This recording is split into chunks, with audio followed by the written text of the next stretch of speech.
the rainforest that is Stanley Park.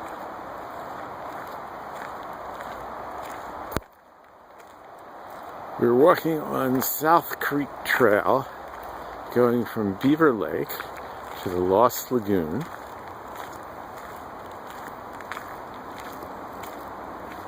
Probably about 4 to 5 kilometers, I guess. But Stanley Park is part of a rainforest. So if you think this doesn't look like walking through Central Park, you're totally right.